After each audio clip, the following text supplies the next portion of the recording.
Bendiciones, amados hermanos y amigos que nos escuchan, siempre mostrando interés por la palabra de Dios. Estamos agradecidos del Señor que nos da la oportunidad de seguir abriendo su palabra para que nuestras mentes y nuestros corazones continúen siendo iluminados en medio de este tiempo de tinieblas que nos ha tocado vivir.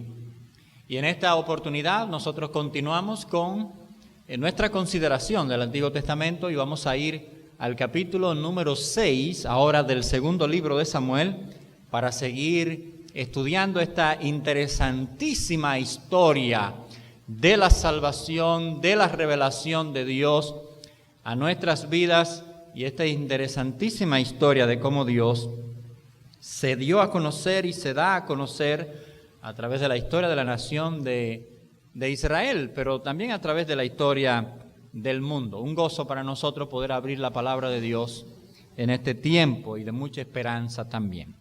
Segundo libro de Samuel, el capítulo número 6. Ahí estaremos en esta oportunidad viendo que nuestro Dios es un Dios indomable, un Dios que no puede ser domesticado, un Dios que nunca puede ser modificado en su naturaleza. Así que vamos a orar a nuestro Dios y vamos a dar gracias por este tiempo y pedir que Él abra nuestros corazones y nuestro entendimiento. Padre, te bendecimos y te adoramos y te damos gracias por darnos esta nueva oportunidad de abrir tu palabra y seguir pensando en tu grandeza. Señor, nosotros somos las criaturas y tú eres el Creador y de ti dependemos.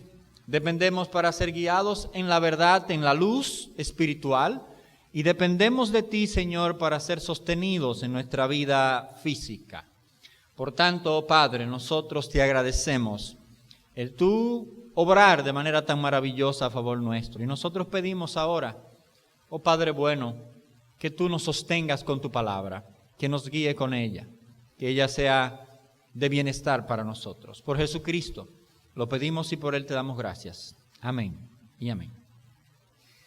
Quiero hacer una pregunta y pido su concentración porque algunos podrían pensar que es una pregunta muy difícil. Así que trate de poner toda su capacidad intelectual para responder esta pregunta que pienso hacer. ¿Cuántos de los presentes tienen alguna mascota viviendo con usted o con alguno de nosotros en su casa? Gato, perro, cotorra, cualquier mascota. Usted ve, yo le dije que la respuesta iba a ser difícil. Otra pregunta. ¿Cree usted que su amado Pirulay, si se llama Pirulay su perro, su lindo gatito o su pequeño loro podría vivir sin usted? ¿Usted se imagina su mascota viviendo solo? ¿Usted se imagina su animalito viviendo solo? ¿Usted se imagina su pequeño chihuahua metido en una sabana tratando de cazar la comida que él va a tener, la comida de la cual se va a alimentar? ¿Usted se imagina su gatito persiguiendo tórtolas en una de nuestras cordilleras, tratando de encontrar la comida que necesita? Usted ni siquiera se imagina eso. A lo mejor usted pensaría que sin usted ese animalito moriría.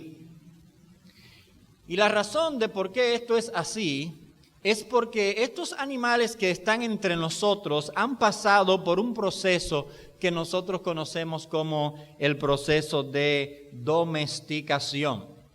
Nuestros animales han pasado a ser parte de la familia, o estos animales han pasado a ser parte de la familia, pero hubo una vez, hace mucho tiempo en el pasado, cuando estos animales eran salvajes. No vivían entre nosotros. Todavía tenemos animales salvajes que no han sido domados, que no representan tampoco ningún elemento de seguridad si vivieran entre nosotros. Usted no puede tener, por ejemplo, a un león salvaje como mascota, porque usted sabe que cualquier día podría amanecer y usted ser el desayuno, el almuerzo o la cena de ese león.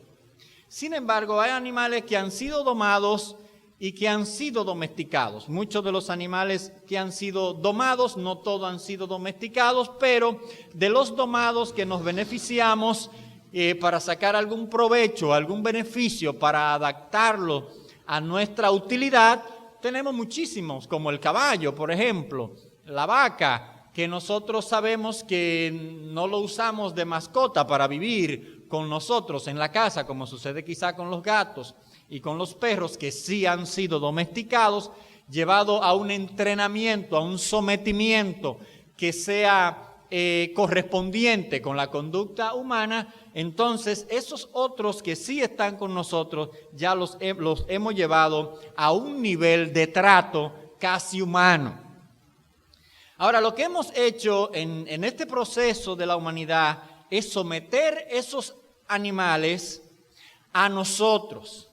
Es nosotros establecer una dependencia del animalito sobre nosotros, o de la mascota sobre nosotros. Ha habido, de hecho, un elemento de conveniencia para el animal, porque al hacer que dependan de nosotros para alimentarse, para ser cuidado, para todo eso, eso también garantiza la fidelidad del animal para con nosotros.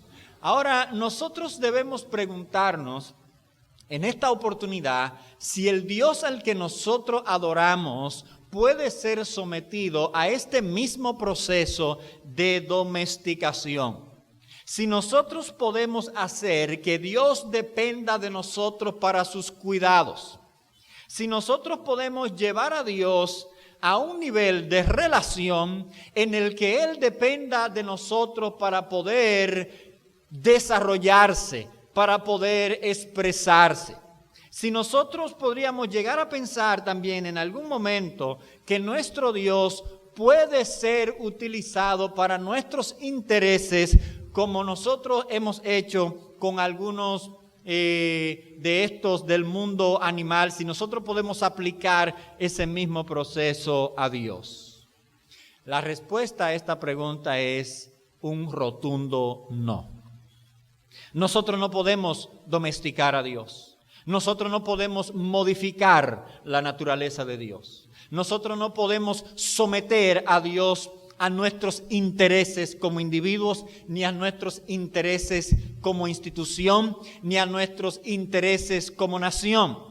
Dios tiene sus propios intereses.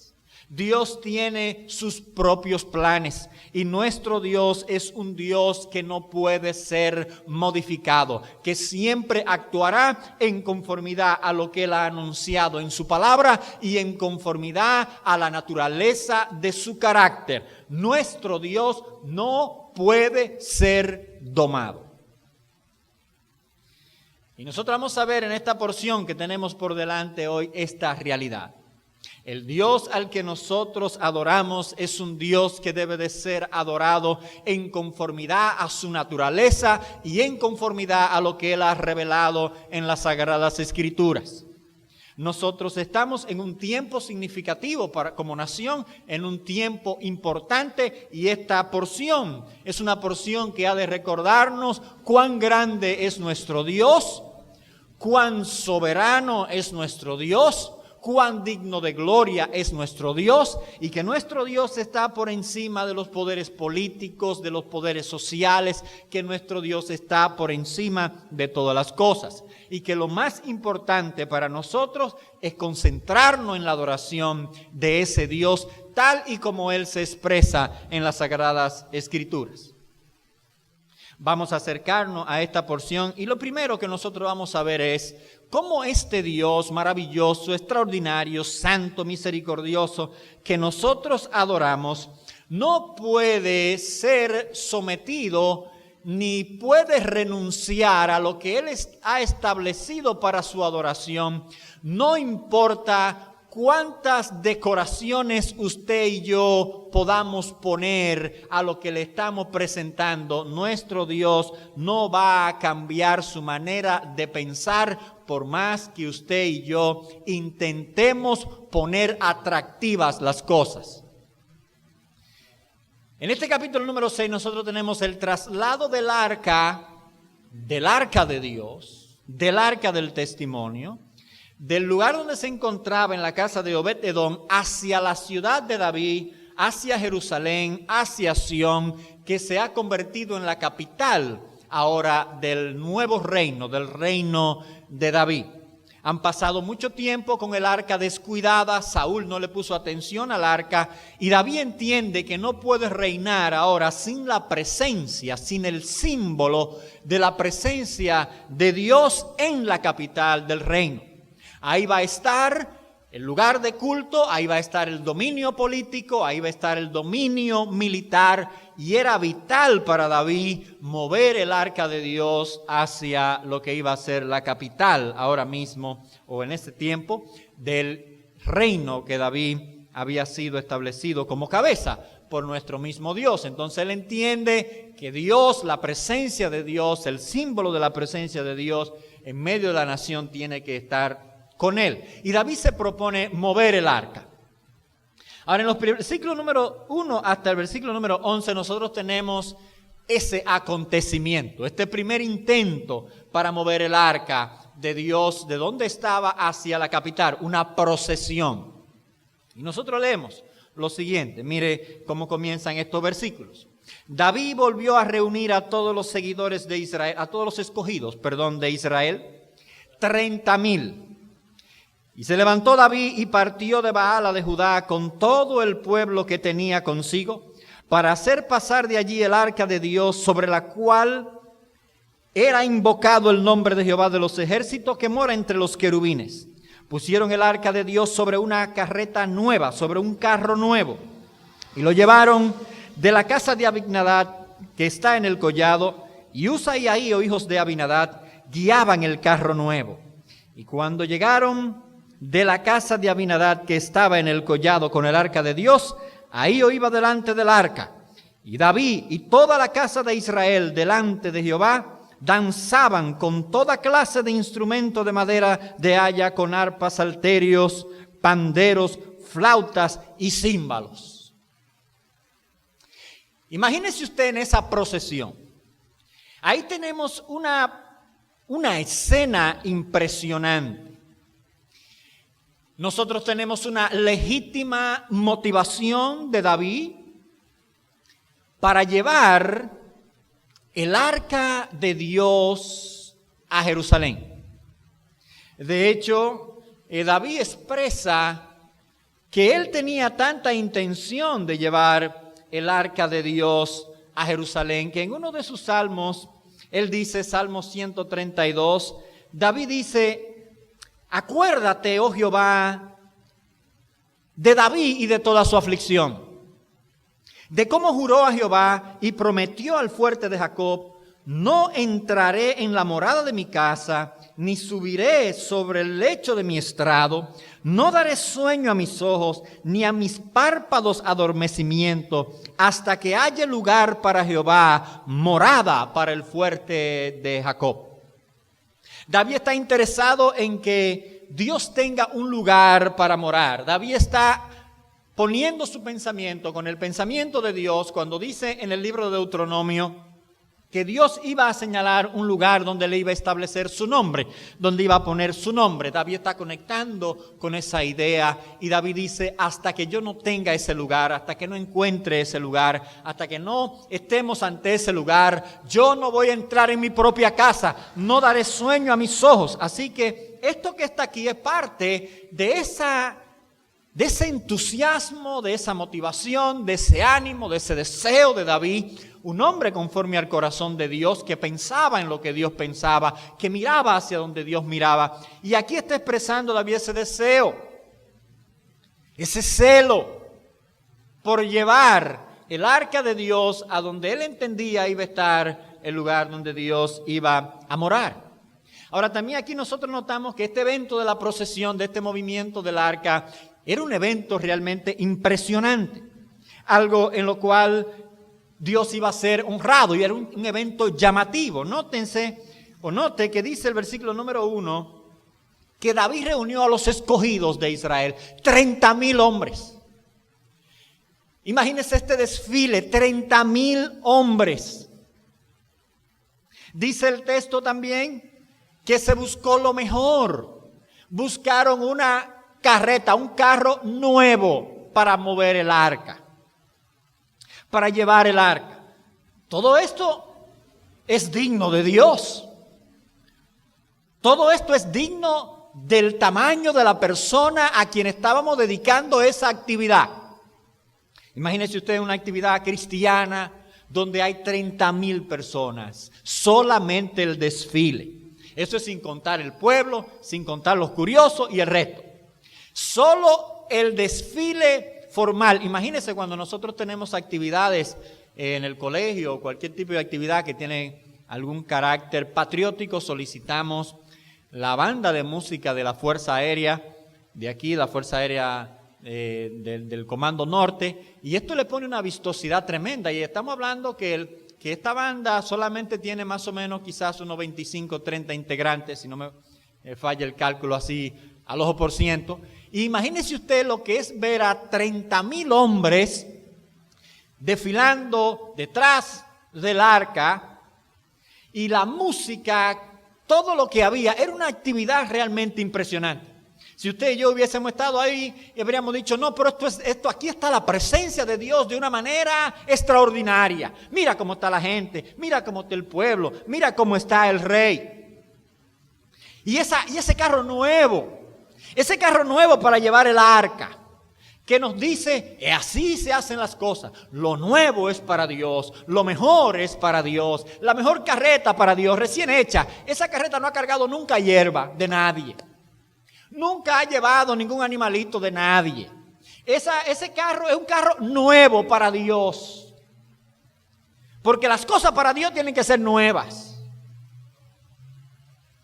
Y seguimos con el evento. Y ahí va el pueblo con todo tipo de instrumentos, con todo tipo de música alegre, avanzando. Pero nuestro Dios es un Dios que no puede ser domesticado. Nuestro Dios es un Dios que no se deja sorprender ni sobornar. Nuestro Dios es un Dios que no deja de lado su palabra, que no deja de lado su carácter. Y note lo que nos dice el versículo número 6. El versículo número 6 sigue la narración diciendo: cuando llegaron a la era de Nacón, Usa extendió su mano al arca de Dios y la sostuvo, porque los bueyes tropezaban. Y el furor de Jehová se encendió contra Usa y lo hirió allí Dios por aquella temeridad. Y cayó allí muerto junto al arca de Dios. Y se entristeció David por haber herido Jehová a Usa. Y fue llamado a aquel lugar Pérez Usa hasta hoy. Espérense, señores, vamos a pararnos aquí. ¿Qué es lo que nosotros acabamos de leer? Lo que acabamos de leer es que la persona a la que le estaban haciendo la celebración acaba de echarle, como decimos en dominicano de a pie, le acaba de echar un jabón al sancocho. El mismo Dios. ¿Qué ha pasado aquí? ¿No estaba Dios contento de tener estos 30,000 hombres? ¿De tener a este carro nuevo llevando el arca? ¿De tener al pueblo celebrando lleno de alegría pasado aquí que Dios ha? ¿De tener a David también danzando? ¿Qué ha pasado aquí que Dios ha terminado la celebración de repente? Usted sabe que si estuviésemos en el culto, y podría pasar en alguna oportunidad, si a un hermano le da un infarto, al predicador le da un infarto, al director le da un infarto y se va para el cielo, o le dé un infarto a cualquiera de nosotros, usted sabe que la actividad se va a terminar ahí mismo.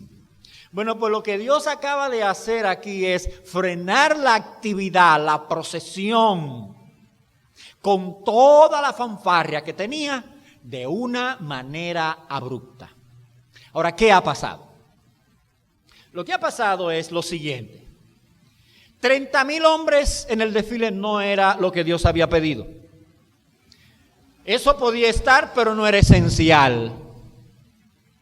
Que el pueblo llevara todo tipo de instrumentos y todo eso, y que fuera muy alegre y contento, bien, eso estaba bien, pero eso no era lo que Dios había pedido. Que la gente pensara, lo mejor es para Dios, por eso no podemos poner esto en un carro viejo, ni en nada que se haya usado, etcétera, etcétera. Muy buen cálculo, pero no era lo que Dios había pedido. ¿Qué había pasado aquí? Este evento había pasado por alto la palabra de Dios. Y cuando pasamos por alto la palabra de Dios en la adoración, o cuando hacemos algo para Dios, nosotros vamos rumbo a la decepción o a una tragedia. Aquí se estaban haciendo cosas para Dios a la manera de los hombres. Los filisteos habían mandado el arca de Dios en una carreta nueva, en un carro nuevo. Si le funcionó a los filisteos, pues a lo mejor también nos funciona a nosotros. Pues no, el pueblo de Dios tiene que preguntarse, ¿qué dice la palabra de Dios? ¿Qué dice la palabra de Dios cuando vamos a hacer algo para Dios? Nosotros no podemos tratar de domesticar a Dios y ponerlo a que funcione o que actúe en conformidad a nuestros actos, porque nosotros entendemos que si hacemos esto así, le vamos a impresionar y Dios va a decir, ay hombre, esto está tan bonito como ustedes lo están haciendo, que yo dije que lo hicieran de otra manera, pero ya olvídense de esa manera que yo dije, háganlo así como ustedes van. No. Nuestro Dios no pasa por alto su palabra. Ahora, ¿qué dice la palabra de Dios en cuanto a transportar el arca de Dios y en cuanto al manejo de las cosas santas? Vamos a ver algunos versículos para que así podamos entender la acción de Dios en este momento. Si usted va conmigo a Éxodo, el capítulo número 25, usted se dará cuenta que el arca tenía un diseño. Y el diseño del arca decía algo. Estaban los querubines, el arca no era algo muy grande, ni muy pesado, podía ser llevada con facilidad por 4 hombres. Mire parte del diseño del arca. Capítulo 25, versículo número 10, dice de Éxodo: harán también un arca de madera de acacia, cuya longitud será de 2 codos y medio, su anchura de codo y medio, y su altura de codo y medio. Y la cubrirás de oro puro por dentro y por fuera, y harás sobre ella una cornisa de oro alrededor. Fundirás para ella 4 anillos de oro. 4 anillos de oro, que pondrás en sus 4 esquinas, 2 anillos de madera de acacia al otro lado, y harás unas varas de madera de acacia, las cuales cubrirás de oro, y meterás las varas por los anillos de los lados del arca para llevar el arca con ellas. Entonces me le pone unos anillos aquí, 4 anillos, las varas que pasen por ahí. El diseño del arca decía que el arca no debía ser llevada en carreta. Ese diseño. Si Dios hubiese querido que fuese llevada en algún tipo de carreta, Dios le coloca otro diseño, no pone esas varas ahí. David pasó por alto eso. El pueblo pasó por alto eso. La nación pasó por alto el diseño mismo del arca. Ahora, ellos pasaron por alto también la voluntad expresa de Dios dada en su palabra. Dios había señalado una familia expresamente para llevar los utensilios sagrados. Y usted dirá, pero wow, Dios sí es minucioso. Déjeme decirle esto, en el capítulo número 4, versículo número 15 del libro de Números. El capítulo 4 distribuye las tareas de los levitas, que eran los sacerdotes. Y en el versículo número 15 dice de la familia de Coat. Dice el versículo 15, capítulo 4 del libro de Números: y cuando acaben Aarón y sus hijos de cubrir el santuario y todos los utensilios del santuario, cuando hayan de mudarse el campamento, vendrán después de ello los hijos de Coat para llevarlos, pero no tocarán cosa santa, no sea que mueran. Estas serán las cargas de los hijos de Coat en el tabernáculo de reunión. Dios había dicho, cuando se mueva el santuario, estos hombres lo van a cargar, lo van a llevar, y el arca ha de ser llevada de manera expresa en los hombros. Esa es la palabra de Dios. Esa es la revelación de Dios.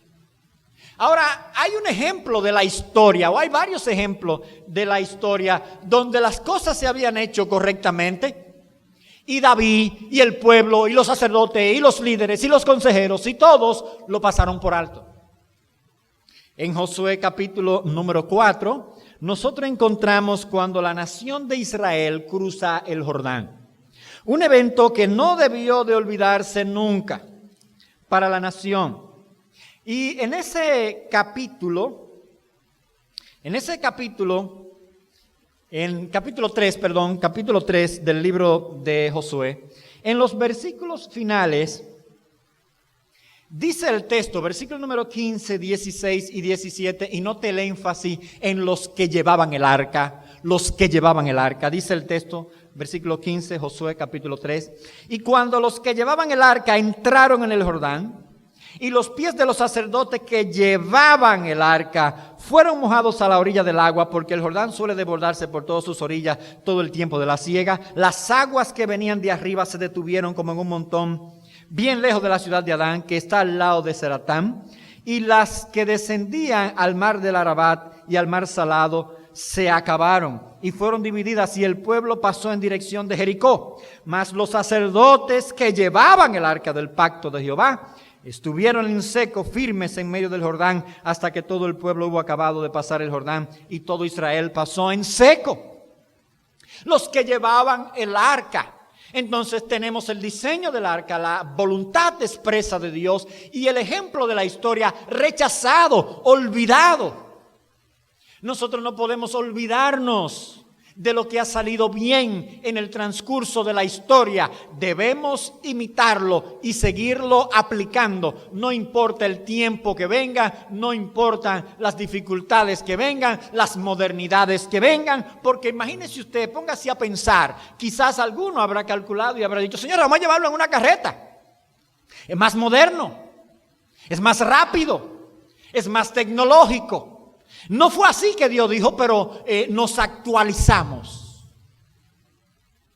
Y este Dios indomable, este Dios que no puede ser domesticado, este Dios que no va a transigir por bonita y mucho color y mucha cosa que usted le ponga a lo que sea, este Dios que va a seguir su palabra y lo que Él ha establecido como verdad, porque nuestro Dios es el parámetro de la verdad. Dice, esto no va a seguir.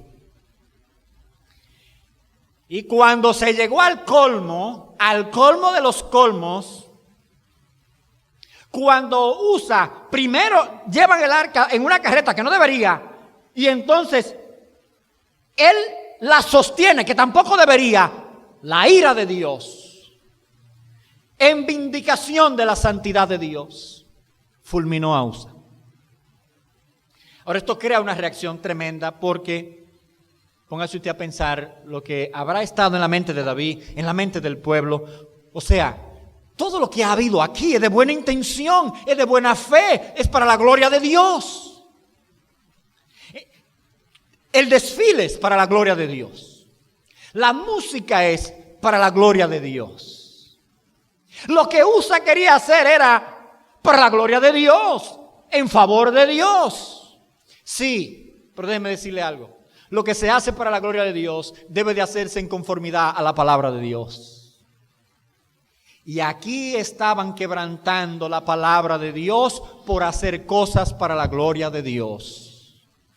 Y nuestro Dios nos dice en su palabra que la verdadera adoración está sometida a la verdad.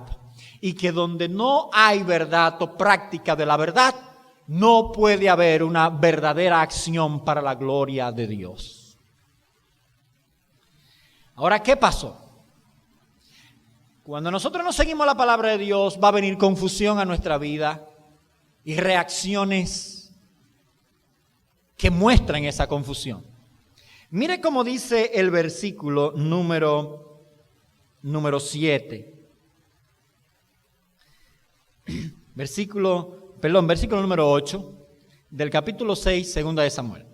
Dice el texto: y se entristeció David por haber Jehová herido a Usa, y fue llamado a aquel lugar Pérez Usa. Y temiendo David a Jehová aquel día, dijo: ¿cómo ha de venir a mí el arca de Jehová? De modo que David no quiso traer para sí el arca de Jehová a la ciudad de David. Y la hizo llevar David a casa de Obed-edom, el geteo. Y estuvo el arca en la casa de Obed-edom, geteo, 3 meses. Y bendijo Jehová a Obed-edom y a toda su casa por tener el arca en su casa. Pero ¿qué tenemos aquí? El texto nos dice que David se entristeció. Si seguimos la traducción de la Reina Valera, entonces entendemos que la tristeza de David es por la muerte de Usa, lo cual tiene sentido. Ahora, una traducción más exacta, más precisa del verbo hebreo que se traduce aquí, creo que algunos de ustedes podrían tener alguna traducción que traducen así, es enojarse. Y el texto diría de manera más exacta: David se enojó. Y si es así, no nos dice se enojó con Dios, no nos dice se enojó consigo mismo. Ahora entendemos que es una reacción de enojo, igual que usted, igual que yo, igual que cualquier ser humano, cuando tiene un gran deseo por hacer algo y algo se le mete en el camino y no deja que lo haga. Y entonces usted se enoja. Quizá también podría darse el elemento de la tristeza y quizá por eso también los traductores de la Reina Valera 60 traducen se entristeció. Pero lo que está claro aquí es que David ha sido estorbado en algo que él tenía un gran deseo de hacer. Y Dios dijo: no, de esa manera no va, porque no se está siguiendo mi palabra. Y entonces se enoja. Y esto sería fácil de entender. ¿Por qué? Porque si todo lo que estamos haciendo es para ti y es con buena intención, o sea, si Usa lo que quería era que el arca no se cayera, quizá en el lodo, en el fango, o quién sabe qué otra cosa, y entonces si a él que iba con tan buena intención tú lo matas, ¿dónde está la justicia de ese acto? Déjeme decirle algo. Dios cumple su palabra. Y Dios había dicho: tienen que cubrirlo los hijos de Aarón y llevarla a los hijos de Coat, para que nadie toque cosa santa, no sea que mueran. Y déjeme decirle algo también. Usa pensó que sus manos estaban más limpias que el suelo, o que lo que hubiese ahí en el suelo. Pero déjeme decirle algo. Dios, que creó el cielo y la tierra, dice que los hombres somos pecadores, que estamos corrompidos por la maldad y por el pecado. Para Dios la mano de Usa estaba más contaminada que el suelo. Para Dios lo que Usa hizo fue una temeridad. Por eso dice el texto que Dios lo mató ahí por esa temeridad. Mire versículo número 7, porque pasó por alto la palabra de Dios. Él sabía que no podía poner la mano, y si no lo sabía debió de haberlo sabido, porque él tenía muchísimos años cuidando el arca de Dios, o a lo mejor él había perdido el respeto por el arca de Dios y era un irreverente y actuó ahí con temeridad, pasando por alto lo que Dios dice. Dice la Sagrada Escritura que eso le costó la vida. Cuando David reflexiona en eso, y después del enojo, le viene el temor. Es un miedo, es un pánico, cuando nosotros descubrimos que estamos ante algo más grande de lo que nosotros pensábamos que era. Por eso dice el versículo número 9, y temiendo David a Jehová aquel día. ¿Qué hizo David? Este es el temor que limita la libertad, porque es el temor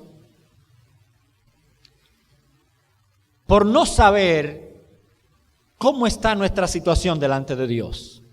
Es el temor por saber o por descubrir que hemos hecho las cosas y las hemos hecho mal.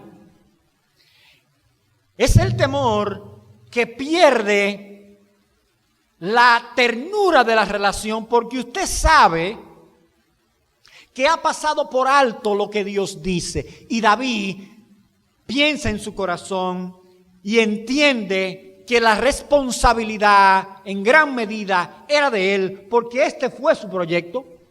Y él pasó por alto la palabra de Dios con la intención de adorar a Dios. O había en el corazón de David motivos políticos porque entendía que este elemento ya iba a confirmar su reino de manera contundente, y Dios también quiere mostrarle que lo más importante no son los motivos políticos, sino la gloria de Dios. Y David perdió la libertad de la relación con Dios porque descubre que ha faltado a Dios. Y David dice: este Dios santo, no podemos ser vecinos. Yo no puedo domesticar a Dios, porque Dios es santo. Y David dice: no puede venir. ¿Cómo va a ser que moremos Dios y yo juntos? Y mandó el arca para casa de Obed-edom. ¿Y qué tenemos aquí? Tenemos hacer las cosas para Dios a la manera de los hombres, y así no funciona. Y eso es lo que Dios está diciendo. Ahora David intenta otra vez llevar el arca. Hay una iniciativa de Dios, claro está, para despertar el interés en David, para mostrarle a David que las cosas, no era que Dios tenía un plan contra David, ni contra la nación, ni contra lo que se acercaran a él. No, Dios quiere bendecir a la nación. ¿Y saben lo que hizo Dios para despertar el interés de David? El arca duró 3 meses en la casa de Obed-edom. Dios le trajo una bendición tan grande a Obed-edom que llamó la atención del pueblo. O sea, Obed-edom todo se le daba.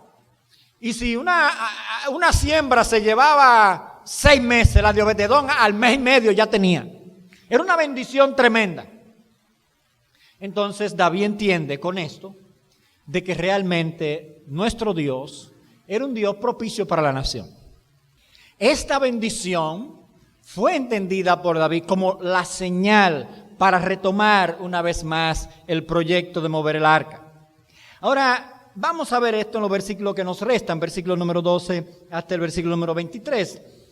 David retoma el proyecto de mover el arca, sabe que ha cometido un error y ahora quiere retomar otra vez este proyecto. Sabe que esta bendición le está diciendo: David, vamos a actuar. Dios no está en contra tuya, Dios no está en contra de la nación. Dios lo que quiere es que se hagan las cosas en conformidad a su palabra.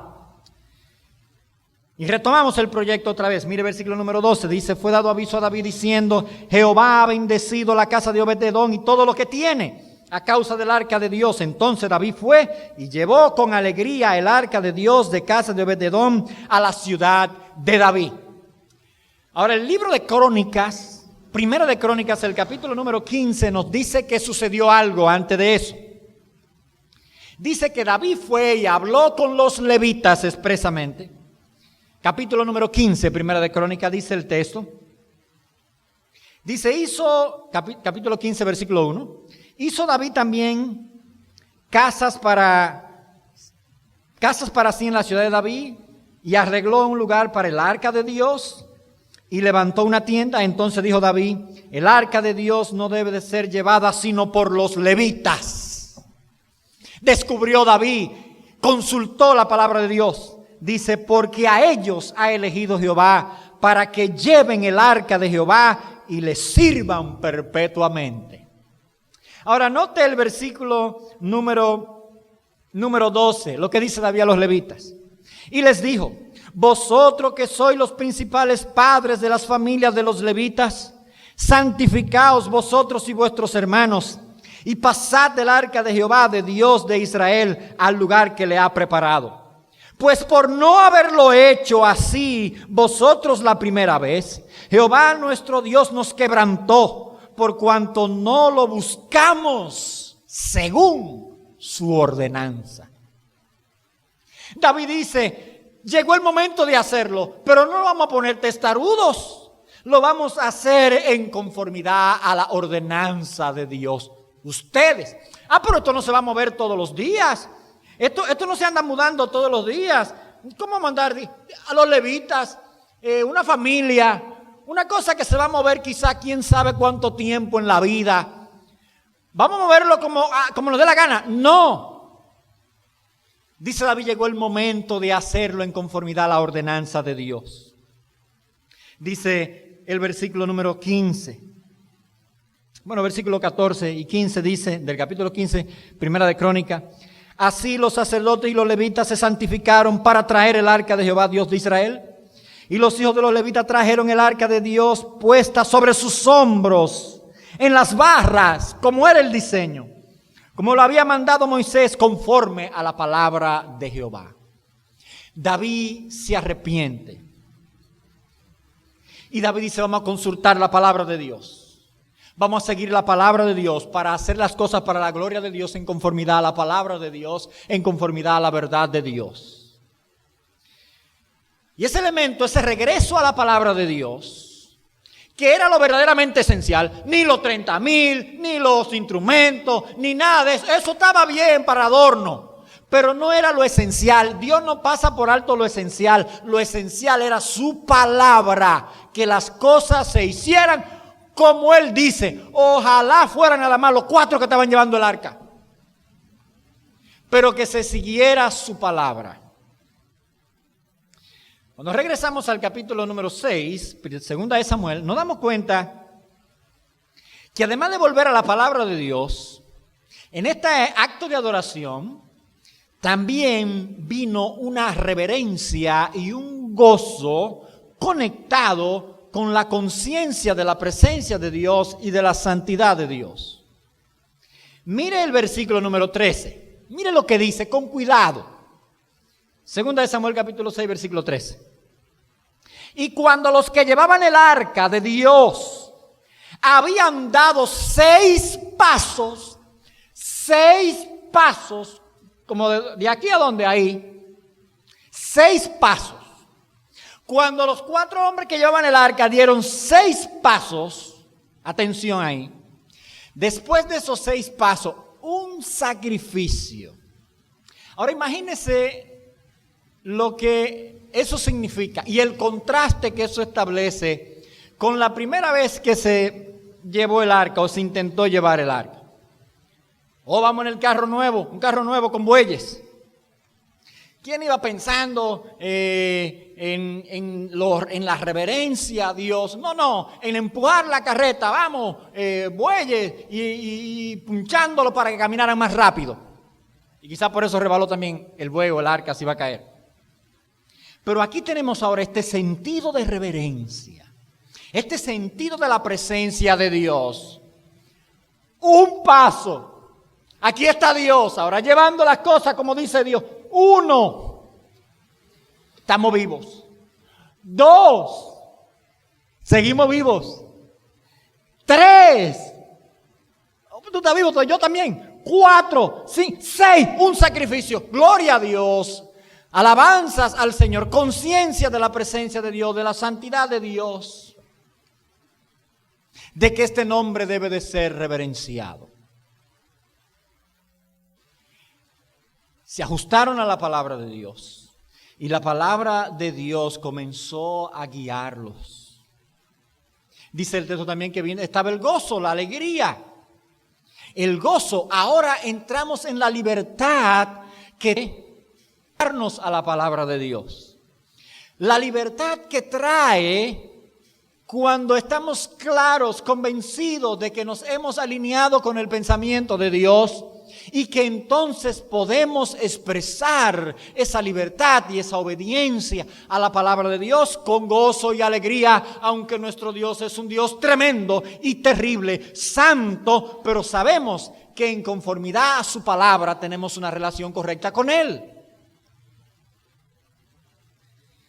Y esos sacrificios que señalaban a la persona de Cristo, el arca que señalaba a la persona de Cristo, la presencia de Dios manifestada en la persona del Señor Jesucristo, esos sacrificios que anunciaban nuestra reconciliación con nuestro Dios en Jesucristo, cuando seguimos la palabra de Dios, esto trae este gozo y esta libertad. Dice el texto que David danzaba, versículo número 14, y con toda su fuerza delante de Jehová, y estaba David vestido con un efod de lino. Iba en una especie de ministerio sacerdotal. Así David, toda la casa de Israel, conducían el arca de Jehová con júbilo y sonido de trompeta. Ahora lo que sigue nos deja ver algo también interesante de la adoración. Un incidente entre Mical y David.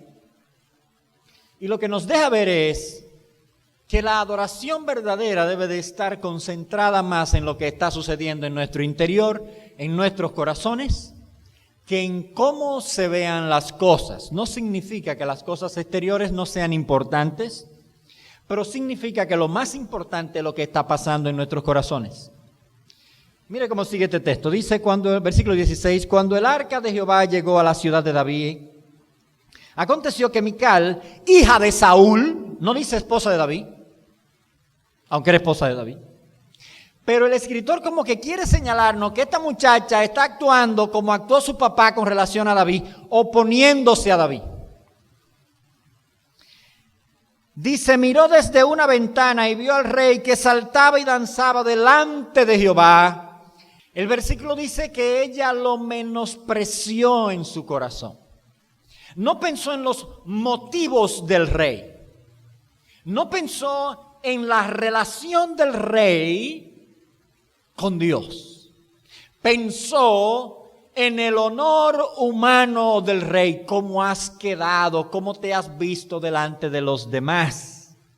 Vamos a seguir leyendo para darnos cuenta de esto. Dice el versículo 17, metieron pues el arca de Jehová y la pusieron en el lugar en medio de una tienda que David le había levantado, y sacrificó David holocaustos y ofrendas de paz delante de Jehová, ofrenda de comunión con el pueblo. Era un día de celebración nacional. Dice el versículo 18, y cuando David había acabado de ofrecer los holocaustos y las ofrendas de paz, bendijo al pueblo en nombre de Jehová de los ejércitos, y repartió a todo el pueblo y a toda la multitud de Israel, así hombres como a mujeres, a cada uno un pan y un pedazo de carne y una torta de pasas. Y se fue todo el pueblo, cada uno a su casa, para bendecir su casa, porque estamos llenos de gozo. Es lo que dice el versículo número 20. Dice el versículo, volvió luego David para bendecir su casa. David va cantando. Y David va lleno de gozo, se ha logrado traer el arca y se ha hecho en conformidad a la palabra de Dios. Y ha habido una fiesta nacional de regocijo. Jehová ha sido metido en la ciudad.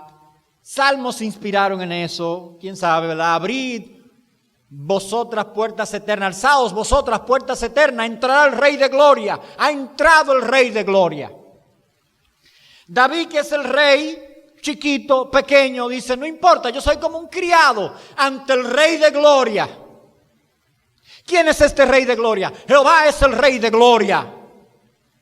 Y David reconoce que ante este Rey de Gloria, él es nada. Y David va contento, lleno de gozo, cantando para su casa, abriendo la puerta, cantando, la sangre de Cristo lavó mi ser. Y cuando abre la puerta, que se ve con los ojos de Mical allá, en llamas de fuego. Dice el versículo 20.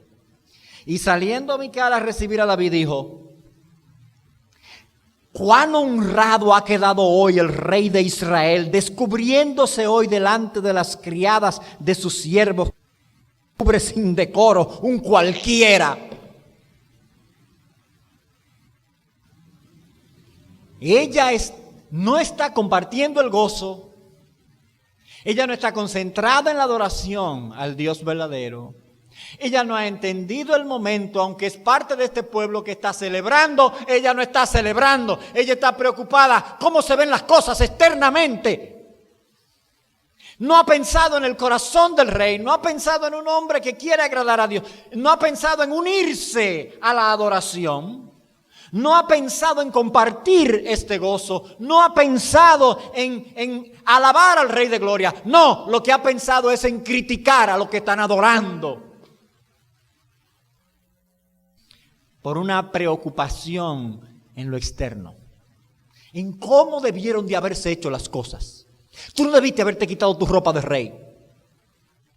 Y David, que es una respuesta bastante fuerte, y también nos muestra lo mucho que se había deteriorado la relación entre David y Mical, también por la pérdida de los intereses, de los temas en común, de tener los mismos valores.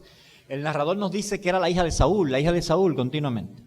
Dice el versículo número 21, entonces David respondió a Mical, fue delante de Jehová quien me eligió en preferencia de tu padre y de toda tu casa para constituirme por príncipe sobre el pueblo de Jehová, sobre Israel. Por tanto, danzaré delante de Jehová. Y aún me haré más vil que esta vez, y seré bajo a tus ojos, pero seré honrado delante de las criadas de quienes has hablado. Y Mical, hija de Saúl, nunca tuvo hijos hasta el día de su muerte. Ahora noten la respuesta de David. David dice, fue delante de Dios. Y si tú entiendes que yo debía mantener el honor del rey simplemente para yo competir con Dios, no, déjame decirte algo. Dios es el rey de su pueblo y Dios me eligió a mí en preferencia de tu padre y yo no voy a cometer el mismo error que tu padre. Yo delante de Dios me voy a humillar y yo voy a buscar a Dios y voy a adorar a Dios. Aunque los adoradores que estén conmigo sean los siervos y los esclavos, yo voy a estar con ellos adorando a Dios. Si ellos son los que tienen el corazón para adorar, yo voy a estar con ellos. Y no voy a estar como, yo soy el rey, ellos son los esclavos. No, yo estoy con los adoradores. Lo que David está diciendo, cuando estamos adorando a Dios, a ese Dios del cielo, todos somos iguales. Y no sabemos si fue que David se apartó de Mical totalmente, o si vino como juicio de Dios la esterilidad sobre Mical, que es probable también que haya sido así. Mis hermanos, nuestro Dios es un Dios que no puede ser domado. En días recientes venía con mi esposa y mi suegro de Juan de Nina, veníamos subiendo y venía un señor que venía bajando hacia el río y venía sobre una mula. Y notamos que el don está un poquito preocupado porque va como batallando con el animal. Y nos hizo seña que nos detuviéramos y veníamos en el jeep. Y me paré, y entonces él sigue maniobrando con el animal, y cuando va pasando cerca de nosotros, él se inclina y me dice, o nos dice a los que estábamos dentro, dice, es que yo la estoy amansando. Y entonces entendimos el estrés, tanto del animal como del hombre, mientras iban descendiendo. Yo me pregunto, ¿cuántas de las cosas que nosotros hacemos en la iglesia, quizás en nuestros hogares también, es un intento por amansar a Dios? Por tratar de llevarlo ahí, con la soga puesta. Pues déjeme decirle algo, mis hermanos, nuestro Dios no puede ser sometido. Nuestro Dios es un Dios santo, que actuará en conformidad a su santidad y en conformidad a su palabra. El poder de Dios puede actuar en favor nuestro o en contra nuestra. Va a depender de cómo nosotros respondamos a lo que Él dice en su palabra, a lo que Él dice en las Sagradas Escrituras, a lo que Él dice en su revelación.